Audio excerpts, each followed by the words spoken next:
उसके चेहरे से लेकर पांव तक कई घाव थे। प्राइवेट पार्ट से खून बह रहा था। गर्दन के पास, गाल और होठों पर चबाने के निशान थे। उसे देखकर ही लग रहा था कि उसके साथ कुछ अनहोनी हुई है। पोस्टमार्टम हुआ तो डॉक्टर्स की भी रूह कांप गई। उसे एक दरिंदे इंसान ने गिद्ध की तरह नोचा था। उसके मुंह में कपड़ा ठूंसकर उसके साथ हैवानियत की गई। 1-2 बार नहीं बल्कि कई बार उसके साथ रेप हुआ। वह लड़ी और बचने की खूब कोशिश करती रही, लेकिन सफल नहीं हो पाई। उसकी लाश को जिसने भी देखा वो खुद को रोने से रोक नहीं पाया। यहाँ तक कि उसका पोस्टमार्टम करने वाले डॉक्टर्स की भी रूह कांप गई थी। यह दर्दनाक कहानी है पश्चिम बंगाल के कोलकाता में सरकारी मेडिकल कॉलेज में काम करने वाली एक ट्रेनी डॉक्टर की। वह रोज की तरह नाइट शिफ्ट में थी। थोड़ा आराम करने के लिए सेमिनार हॉल में गई, लेकिन वह नहीं जानती थी कि वह अब कभी यहाँ से निकल नहीं पाएगी। घटना से पहले इस लेडी डॉक्टर ने अपने साथियों के साथ खाना खाया और इसके बाद सेमिनार हॉल में आई। रिपोर्ट्स के मुताबिक यही संजय रॉय उसके पीछे चला आया और इस वारदात को अंजाम दिया। पोस्टमार्टम रिपोर्ट में कहा जा रहा है कि पीड़िता के साथ रेप नहीं बल्कि गैंग रेप हुआ था।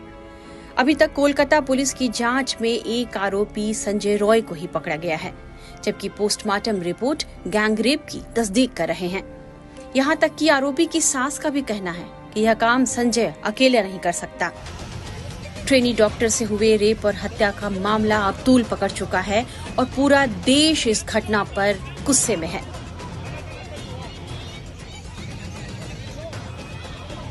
एक तरफ जहां देश भर के डॉक्टर्स इस मुद्दे को लेकर प्रदर्शन कर रहे हैं, तो सड़कों पर आक्रोश है और पूरा बंगाल तो मानो उबल रहा है।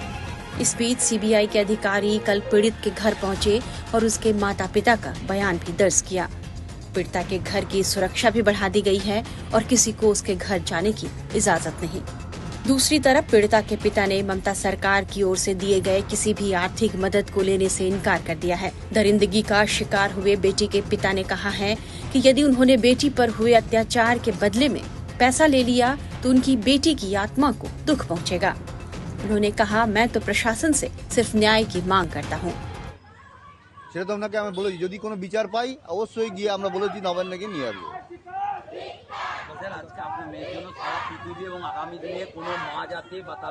সেটা তো আমরা সবসময় ভগবান এবং প্রশাসনের কাছে এটাই একটা দাবি, এটাও একটা দাবি।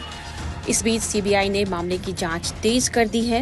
एक तरफ जहां आरोपी को गिरफ्त में लिया गया है, उससे पूछताछ हो रही है, वहीं सीबीआई ने 4 डॉक्टरों को भी पूछताछ के लिए बुलाया है। बताया जा रहा है कि सीबीआई जांच में कई लोगों से पूछताछ के लिए लंबी लिस्ट लिए बैठी है।